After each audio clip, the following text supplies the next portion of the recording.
Today it's a privilege for us to welcome Swami Ishtananda Ji Maharaj from St. Petersburg, Florida, and he's going to speak to us on spiritual experience in Vedanta. Swami Ishtananda Ji Maharaj joined the Ramakrishna Order in 1976 and received his sannyasa ordination in 1986. While in India, the Swami served in the educational institutions of the Ramakrishna Mission, primarily at the Vidya Mandir College, Belur Math, at Cherrapunjee, Meghalaya, and at Along in Arunachal Pradesh. In February 2000, Swami Ishtananda Ji was posted to the Vedanta Society of Southern California as an assistant minister and was responsible for managing the San Diego branch of the society. During the 8 years of his ministry in Southern California, Swami Ishtananda Ji conducted weekly services at the monastery, served as an active member of interreligious councils, and was invited to address students at various organizations and educational institutions. In December 2007, Swami Ishtananda was posted as the minister and spiritual head of the Vedanta Center at St. Petersburg, Florida. This was the newest branch of the Ramakrishna Order in North America at that time. The center has shown signs of rapid organic growth under his leadership. As head of this center, the Swami gives lectures and classes at the St. Petersburg, Florida branch, as well as to other devotee groups in various cities in America and abroad. So welcome again to our special Saturday evening discourses, Maharaj, and we are very privileged to welcome you to speak to our congregation. Thank you, Maharaj. Let me start with this peace chant. Om Sahana Bhavatu Sahanau Bhunaktu Saha Viryam Karvavahai Tejasvinavadhitamastu ma vidvishavahai. Om Shanti Shanti Shanti Harihi Om. Om. May Brahman protect us, may he guide us, may he give us strength and right understanding, may love and harmony be with us all. Om, peace, peace, peace be unto us all. So good evening, friends. I'm so happy to meet you all. Last time I had an opportunity to address a congregation at your center was when Swami Tathagatananda Maharaj was alive, and he invited me to give a talk a Sunday, and that was the last.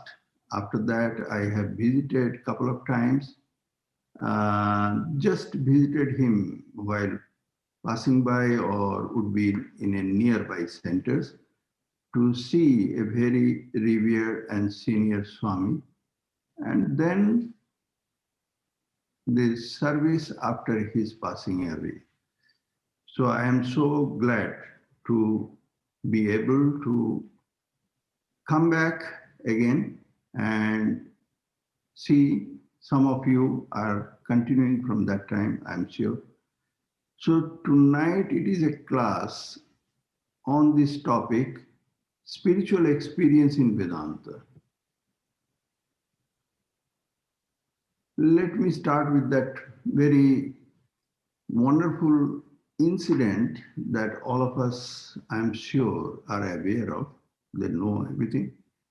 That Swami Vivekananda, when he was a young man, in his early 20s, he was Narendranath, and a staunch follower, believer, and a member of the Sadharan Brahmo Samaj, the general Brahmo Samaj led by Keshav Chandra Sen. Suddenly means at some point of time he had this desire, a spiritual kind of a awakening to know the reality about all this religion about.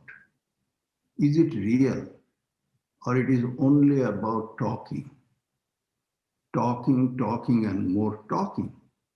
So he started going here and there and asking the spiritual leaders, prominent leaders, that, sir, have you seen God?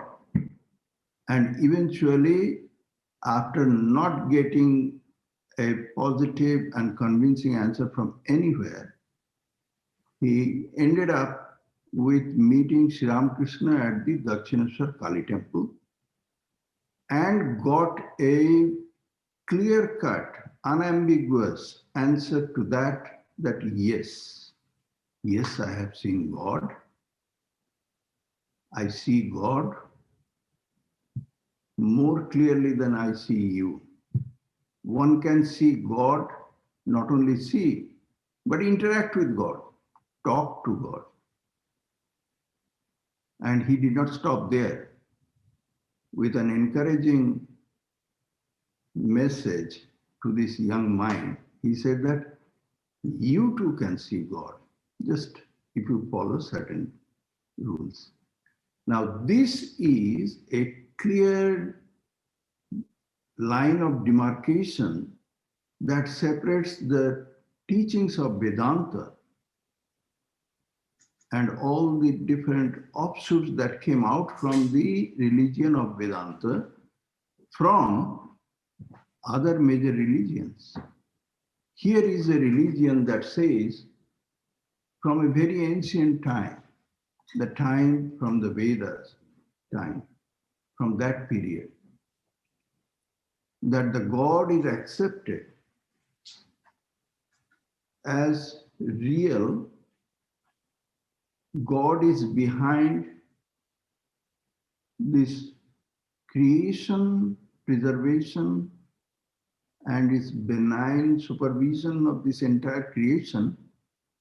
And it is not only to be accepted as a belief, but to understand and do more than understanding and accepting, to realize the truth of God firsthand. Because God is near and God is available. It is not true that God is unknown, an entity, and God is unknowable. There is a very clear demarcation in this acceptance of God and the practice of religion in the Vedic system compared to any other major religions. Here only we find that the truth of God, which is the ultimate truth, that is knowable, within our reach, very close to us. In the Upanishad, it has been said that it is closer than the closest and farther than the farthest. And many different languages it has been mentioned, and this is one of that it is power behind this universe. It is full of grace and love, and it is within our reach. This is the definition of God that we find in the Vedic literature. In many different forms it has been explained, and from the time of the Upanishad, the Vedanta teaches that how to reach God, how to realize God, how to realize, experience this ultimate reality, who is manifested in all different ways. So a seeker of truth, a traveler on the path of religion, he is told that this is the God who has manifested and is within you and also manifested as everything that you experience outside you. This is God alone. Of course, the word is not God all the time. The word has been given many different ways of expressions, but this is basically, this is that the ultimate reality is like this. So religion doesn't remain only as a bunch of dogmas and some sets of rituals to be followed. Religion is not about understanding the anything which is beyond us. Religion is about finding the potentials that are already within us, hidden, which is in nature divine. And religion says that how that potential could be further dug out and evolved to realize that all pervading the supreme reality. This is all that is we find in our Vedic culture. And this has been therefore the meaning of religion to all of us. That religion is nothing if it is not realization. In Swami Vivekananda's clear-cut language, religion is realization. If we cannot realize the truth of it, then how we can be fully convinced about it? We cannot be ever free from the doubts in our mind about religion until and unless the thing has been first-hand experienced. We cannot be free from doubts. This is what has been mentioned in one of those famous Upanishads, Kathopanishad. Vidyate hridaya granthis chiddante sarva sansayaha chiyante chasya karmani tasmin driste paravare. This is only after realization of the truth, who is in and within everything and also beyond. Only after the realization of that truth, of him, all the doubts will be completely gone and we'll be fully convinced and accept God. Until then, the acceptance of God is more a theoretical and intellectual matter. It never becomes a complete and full acceptance of God according to the Vedic religion. So Vedanta, it is all about the spiritual experience, which in other major religions, the Western theologians, they always, this kind of experience, they always put in a separate category and call it mysticism, put it under some kind of a mystic veil and say that is, well, we don't know. But no, in the Indian tradition, through thousands of years, from the Vedic period, not only in the literature, but in actual practice, in actual experience, this has been tested, tried. It is a time-tested reality. So the truth of God is a known truth. And that realization, when it comes, it happens in a state of the spiritual seeker, which is known as samadhi in the Sanskrit language. By the way, the samadhi is not same when we go into different traditions of the spiritual practices within the Vedanta, Vedic traditions. All samadhis are not same. They have got different twists, but the word samadhi is nevertheless used. And that samadhi is about that state of mind and consciousness when the experience of the ultimate reality is happening. So ultimate reality is knowable, and when it is experienced, that state achieved, attained, arrived at, that is called samadhi. With that samadhi, a direct experience of truth is happening. And after that samadhi, a unique transformation happens in the person of that realization. We call it by many different names. We call it illumined soul. We call it self-realized person. God realized. Many different ways they have been talked about. But there is a major transformation that we see in that person. That transformation happens within that person, and that transformation happens in the eyes of the person in the world outside. Everything becomes different.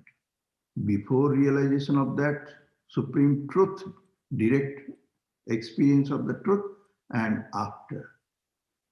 The person becomes completely unselfish, that has been seen. The person becomes, even if he was a sinner, he becomes a saint, they say. Of course, the path to that samadhi is the way to slowly and gradually a person becoming a saint, but at the happening of the samadhi, it is a total transformation, and the person becomes absolutely saintly. After returning back from that state, he cannot do something which is inferior or evil act. It is just not possible for the person. He has been inside and out totally changed a person. This person doesn't require a lot of education or study or information. He becomes wiser than the wisest person in the world, then in the matter of the ultimate reality, at least. He becomes a wise man. We find that there are three major ways that has been talked about to achieve this samadhi. Swami Vivekananda, when he came to this country, he spoke of this, our religion from our ancient times.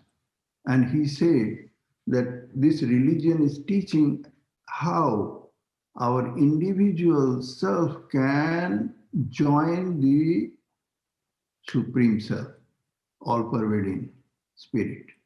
And this union, which is the yoga, that is all about our religion. So this yoga are the four different paths, he said, that through which this union happens.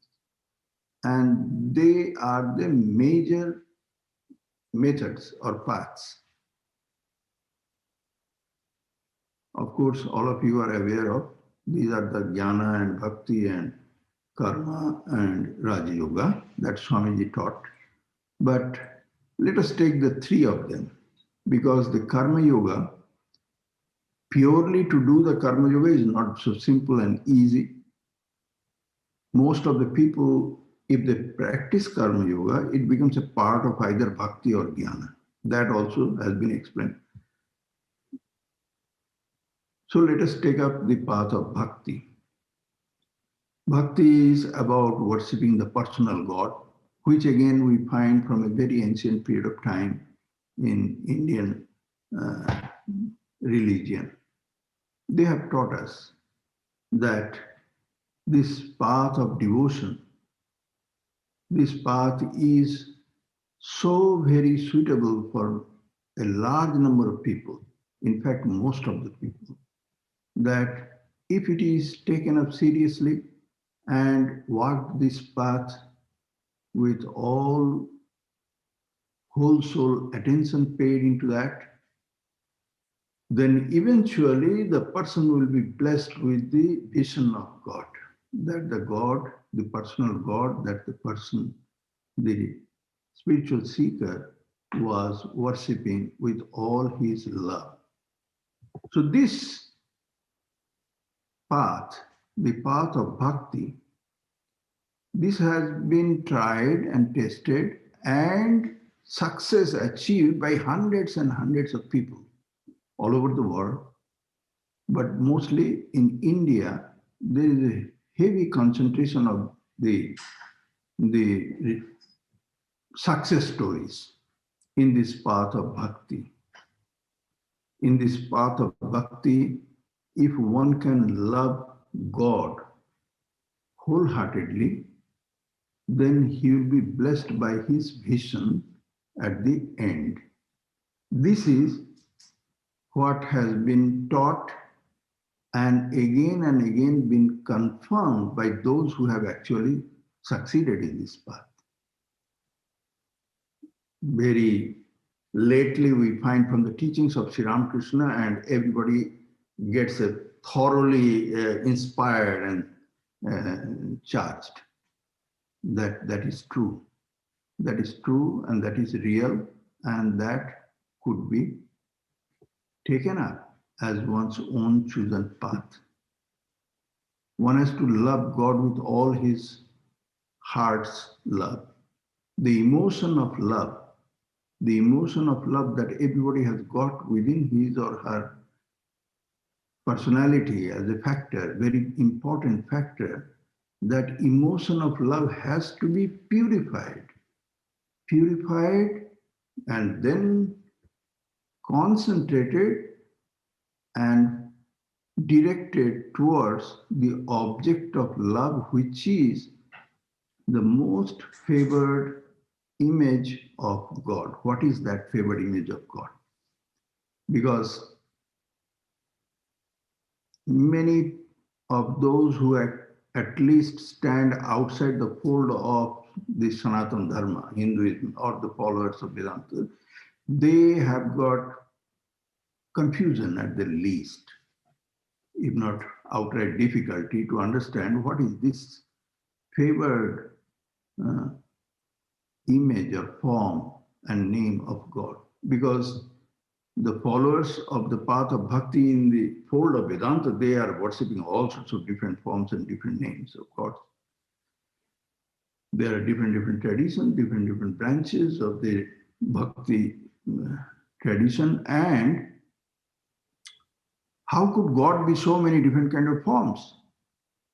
We are very fortunate that Sri Ramakrishna came and he cleared the air to much extent, and we now understand better, because back in India also, not that people were that clear, though in the scriptures and writings and many different saints, they have said very clearly, like that famous saying of Hanuma, Srinathe Janaki Nathe Abheda Paramatmani Tathapi Mama Sarvasya Rama Kamalalochana. Now, most of you, you know it, so I'm not going into that further into it. That though there are differences in the forms and the names, but I know that it is the same divine being who has appeared in all these different forms, but my whole soul love goes here in this particular form. So when people, they worship their Ishta Devata, their favored, their ideal, when they are worshiping their favored name and form of that one without a second, that divine. So when people can purify their emotion of love and concentrate it and direct it towards that one ideal, when it is successful, that means it is absolutely pure, the love has become sublime, and there is no impurity of any kind of worldliness there anymore tainting it. Then the vision of God happens. The vision of God in that particular form happens, and the person can enjoy the association of that particular form of the Godhood. This has been lately very powerfully taught by Sri Ramakrishna, and that has helped millions and millions of people to walk on the path of devotion. What happens in that spiritual experience when person achieves the ultimate in the path of this devotion? Their individual mind absolutely purified. It goes and merges into the divine presence of his particular Ishtadevata. It is a merging, and it is a merging of a very sweet, loving kind, which is known as Bhav Samadhi, A little bit of difference maintained from there, this devotee could enjoy the association of the divine, occasionally enjoying the association, occasionally even he is unable to do that. He is so very deep into the absorption into the Godhood. So this is a particular path which is very, very suitable for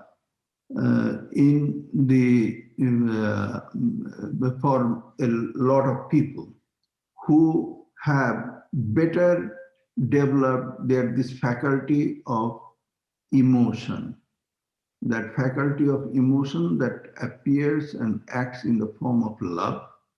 That love they could further develop, and there's a whole lot of ways how you do that. What is the way to develop it, to purify it, to strengthen it, to concentrate it, and to eventually allow it to merge into the divine. So this is one of those yogas, very powerful in the path of Vedanta, in the tradition or religion of Vedanta. Second one, let us take up the path of yoga of knowledge.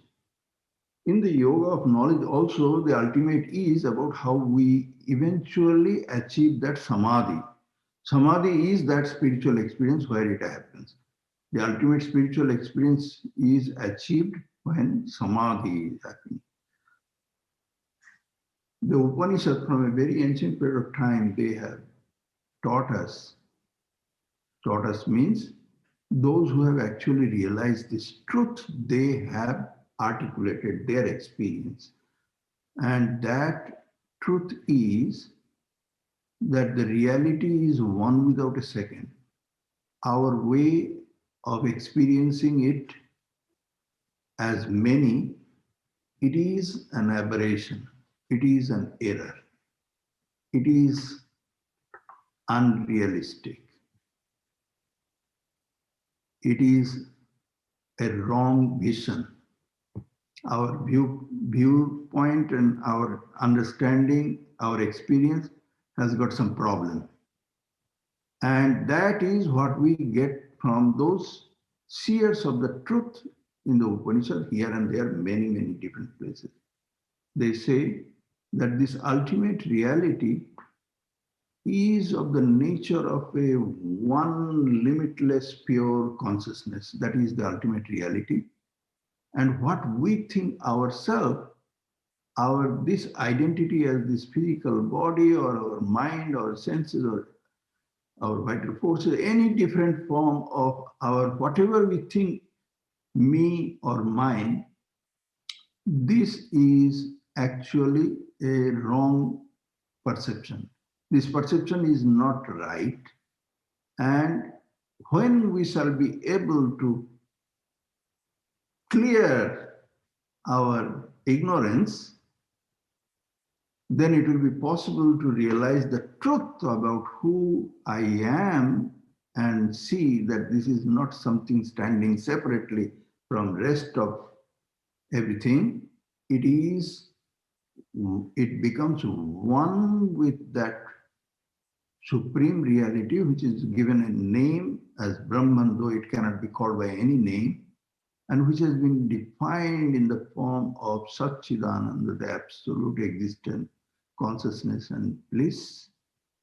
These are the nearest of the definition that we can talk about it. We then realize ourselves as nothing outside that and not a different existence anymore. This complete absorption, this is a samadhi. Samadhi is all about our individual small self gets completely absorbed, sucked in that another ultimate reality. Going through different paths, this ultimate reality is felt differently and this absorption appears differently, but this is an absorption where the individual self gets sucked into and almost or actually unites with that supreme reality. So this is the path of jnana where this has been taught and this has been explained, the path, how we proceed, how we approach that samadhi. That samadhi is when we shall know the reality firsthand. Knowing the reality, knowing the truth of the supreme, call it God, call it Brahman, whatever, is the goal for practicing any religion in the Vedantic term. Realization of that supreme goal. Without the realization, without having the first-hand experience, they call direct perception. Without having that experience, the goal has not been reached yet.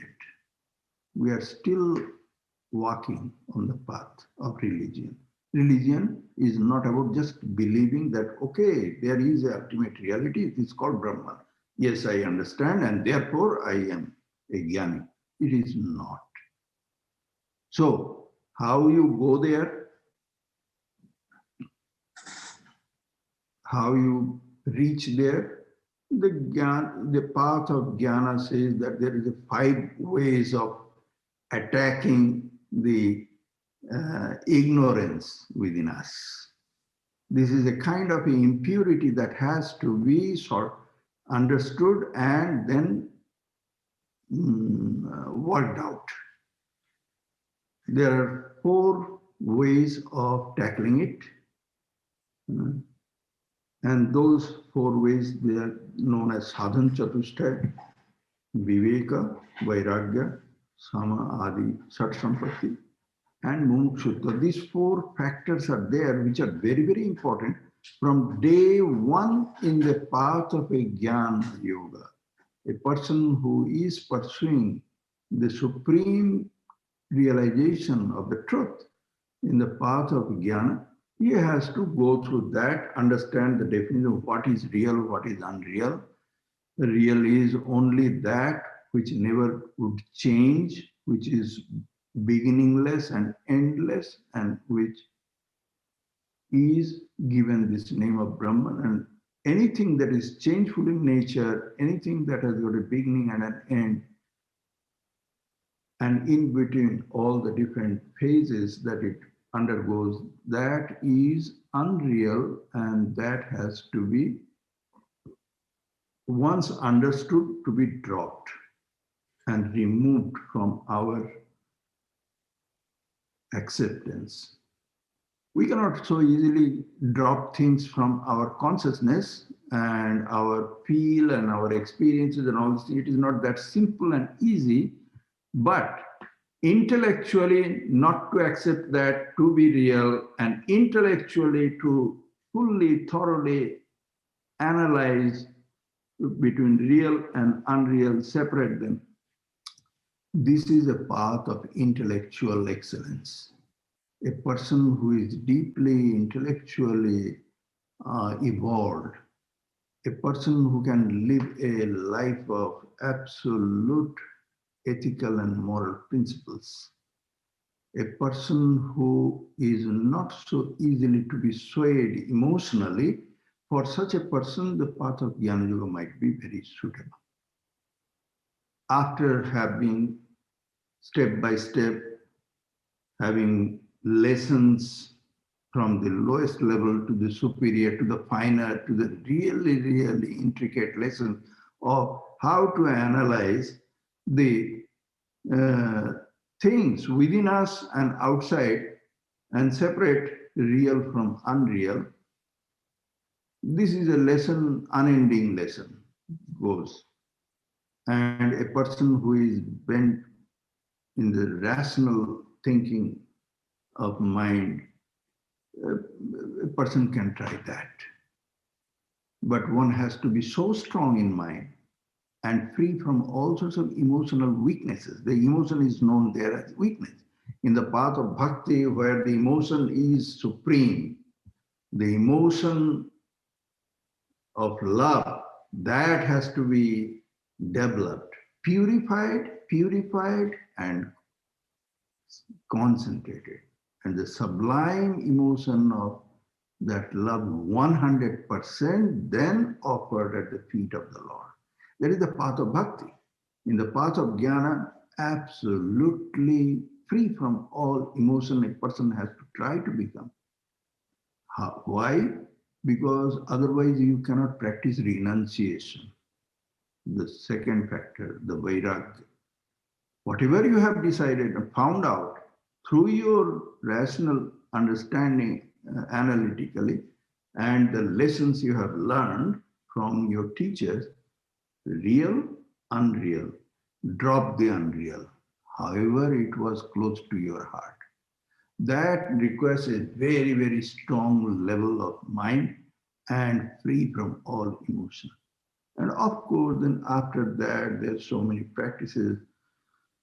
Samadama, Uparititi, Shraddha, Samadhan, Samadhi, Shat Sampatti, they are many different spiritual disciplines to be practiced to make yourself stronger and stronger and stronger by practicing the ethical and moral principles and many different levels of austere lifestyle. And gradually be able to have the power to concentrate your mind and focus it on that supreme absolute, which is the only reality. Now, if a person is successfully moving on that path with a burning desire for liberation from all the different kinds of bondages that one is now having with, then the success will arrive in the form of samadhi. Again, it is called samadhi. Given a different name, it is not bhav samadhi, it is a nirvikalpa samadhi. But that is also samadhi. That is the spiritual experience of the complete absorption of one's, whatever one was thinking about one's own self, that gets purified and purified and purified and further purified, and it becomes shiny, pure Atman. And that Atman cannot remain separate anymore from the all-pervading pure consciousness. And it gets absorbed and merges there. This is the spiritual experience in the path of jnana. A jnana yogi should strive to realize that truth. And then only he knows about it. Until then, it is all about his understanding from second-hand knowledge. It is not his knowledge at all. Then the path of yoga or pure yoga or Raja yoga or Kundalini yoga, many different names are given to this particular path. And this particular path is tackling the basic things that have been tackled by both a bhakta as well as a jnani. In fact, all the major religions in the world, they handle the same thing. What are those things? It is about the mind and about the consciousness. Religion is to try and figure out about the truth of consciousness and truth of who we are, the mind stuff, the subtle body. I'm talking in a very ordinary language, but it is about our state of mind and then what to do with them and what is the right direction it should go to and how, etc., etc. The yogi, the teacher of yoga, they don't beat around the bush. They just straight away talk the thing that is the basic reality of this science, of this process proceeding towards the supreme knowledge. Proceeding towards the supreme knowledge. You know, when you go to a food channel and someone, a very knowledgeable person like Gordon Ramsay or somebody, then he is giving his opinion on a plate of some freshly cooked food, then he doesn't only say it is good or it is bad. He will go into detail of why it is so and what it could have been done and how it could have. So this is a science that is very fascinating to him. It is not about just eating and saying that, oh yeah, tasted well. He will go further details into why it tasted in this way and what could have been done to improve it or could it be done differently. So these yogis, they talk about this mind stuff first. By the way, the yoga as a philosophy, which is a part of those 6 classical theistic philosophy in India, it was a little bit differently put than what we now understand as Vedanta. But most of the teachings from the yoga philosophy have also been accepted in the Vedanta. And therefore, we are comfortable taking into account whatever teachings we get in yoga also. So in the yoga philosophy, they take the mind very seriously. They take the mind very seriously, and they try to understand why we are unable to focus the mind so easily on the particular target or a goal. Here in the life of a spiritual seeker, the goal is Godhood. Or a Jnani will say it is Brahman I'm trying to meditate upon.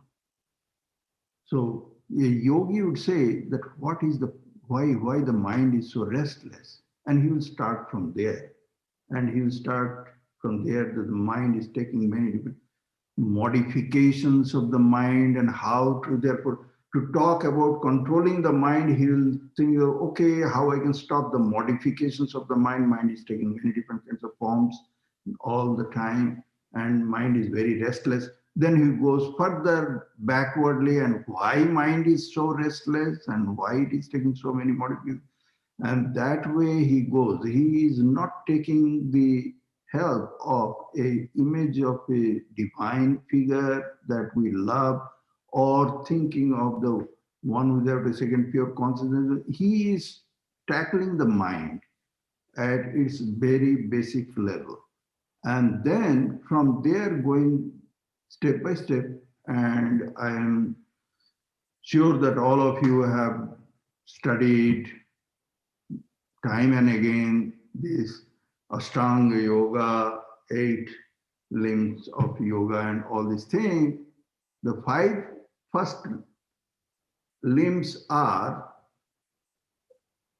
about how to control the mind and purify it, how to stop its vibrating and oscillating and remaining restless, and how we can bring the mind down to a calm and peaceful state. What are the different ways to do it? Of course, the many different ethical principles and all these things, they hold a very important role there, as it is in any other religious practices, any other religious path. But overall, it is about bringing the mind to the level of complete, peaceful, and restful from its restlessness before. These are the first 5 stages. And then the rest 3 is about how to focus that mind, which has now come under control on that ultimate state, where it is free from its influences of the Prakriti. Because there it is a Purusha and Prakriti concept where the Purusha has to come back to its state of absolute purity, where it is existing in its own real state and not being influenced by any kind of influence of the Prakriti, which is outside Purusha. This is, but whatever the name are given, actually what happens is that the mind slowly disappears to function. And when mind stops functioning, then mind disappears completely. It gets dissolved. And we find in this science of yoga, many different kinds of samadhis have been explained, many different kinds of experiences. Most of those experiences, they are not of spiritual nature, by the way, but the final samadhi, which is of the kind of nirbija samadhi. Nirbija samadhi means when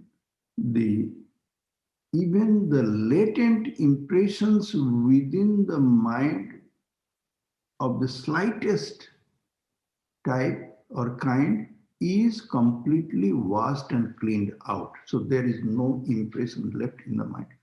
And then what the samadhi is achieved, that samadhi is when the seeker attains that supreme realization of truth about his identity with the Purusha, that he is a Purusha. Or in the language of Vedanta, we can say his realization of his self-realization, that happens. So we find this very ancient Vedic religion, they have taught us many different ways to realize the supreme truth. And they are given different names according to what path has been followed. And those paths are followed because of our certain inclination or liking or the taste or the leaning towards whether our intellect or our heart or our what areas within us is basically more valuable, important, or easier for us to go with. Accordingly, different paths are given, but ultimately it should end up with this spiritual experience. Without spiritual experience, things are not closed. The story is not over. So we have to remember what I mentioned some time back, the very valuable saying of the Katha Upanishad that Vidyate Hridaya Granthis Chiddante Sarva Sanshaya Chiyante Chasya Karmani Tasmin Driste Paravari. Only after the realization of that supreme truth, only then we shall have all our doubts and all our different bondages or pulls from there, here, everywhere will be gone, not until then. Religion is not complete for a student of Vedanta until and unless he or she has realized the truth of it, first-hand, direct experience. So I will stop this class here, and I know that you have got 10-15 minutes time to ask questions. If you have questions, you can either type in the chat or just unmute yourself and ask the question.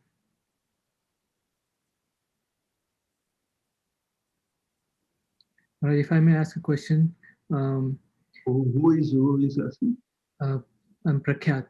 Oh, okay. Yes. can be a self-realized person who has never experienced any kind of samadhi? Or is it necessary that a self-realized person does experience samadhi? There has to be a first time experience, right? There has to be somebody who has never experienced the samadhi will one day have the first time experience. So yes, I know. A person who has never had any experience of that type, one day will have that. But people should not confuse something else with a self-realization or God realization or something. We have to be very, very guarded against wrong wrong feeling or understanding about one's own, what one has experienced. Sometimes the mind might calm down in the process of meditation or some other way. The mental waves might calm down and become very placid, the lake of mind. When that happens, a different level of peace is experienced, a different level of peace and different level of united with everything and everybody might be experienced, which is not a self-realization. This is not self-realization. It is about the joy, the enjoying the peace of mind. Our mind is so restless that we never taste that kind of a joy. But if the mind could be brought down to the level of comparatively peaceful for a period of time and stay there as long as it is possible, then this particular person will come out from there a very, very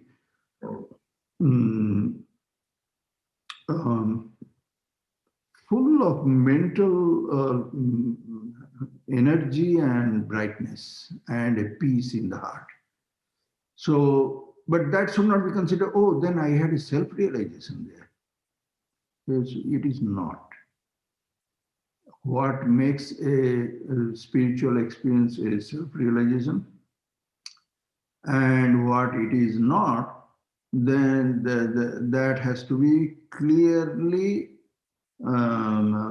understood from those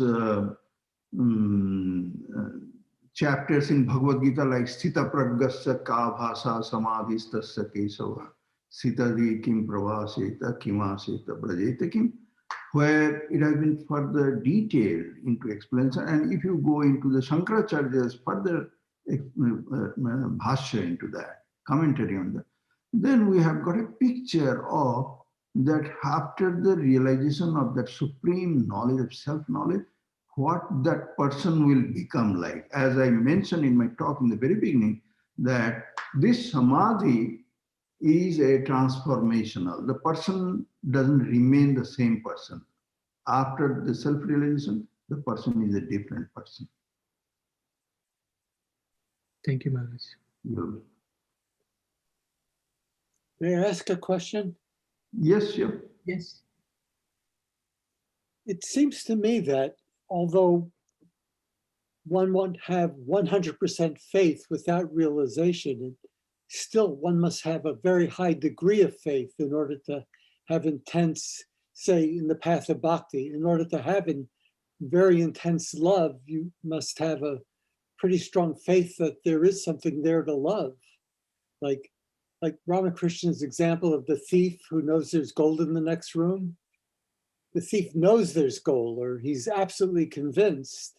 He hasn't realized it yet, but he's convinced there's gold, and therefore he feels such a burning desire for that gold. So maybe 99% faith. Okay, so this is your question, that is there any faith before the supreme realization of the truth or not? Yes. Answer is yes. In fact, the first step begins with faith. in the path of religious travel, a traveler on a religious path, he won't be able to make the step forward, one step, the first step, without faith. This faith might come from somewhere. You have heard it from somewhere, or you read it in a book, or you felt in your heart something has happened that has kindled a small flame of faith in your heart. But that faith is very, very feeble and weak. And the step one, when you are beginning, and easily could be put off. At any kind of trouble coming in the life, or somebody says differently, very strong and wonderful argument, and then you say, yeah, that is true.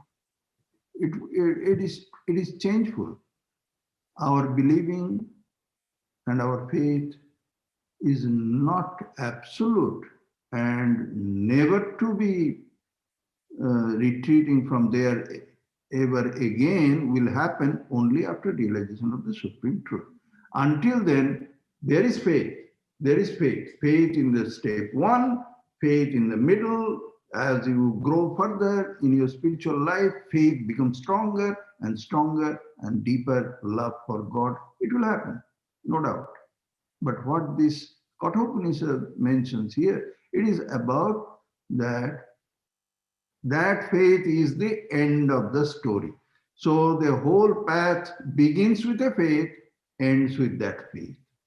But that faith, what is being spoken in the Kathopanishad, it is a different kind of faith, which is different. As Sri Ramakrishna says that somebody has heard about milk, somebody has actually seen it, and somebody actually have drunk it. So drinking the milk has got all the different doubts have gone. If the person has not yet tasted the milk, but only seen the milk, even seen the milk, how we can say seen the milk?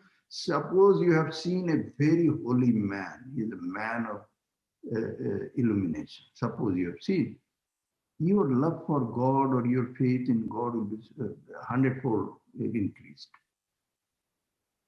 But your tasting the milk is a different kind of experience, which only by seeing the milk will not happen. So faith, yes. Your question, whether there is a faith before the supreme knowledge, answer is yes.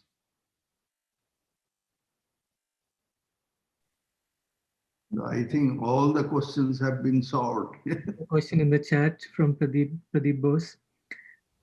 Thank you for the excellent discourse.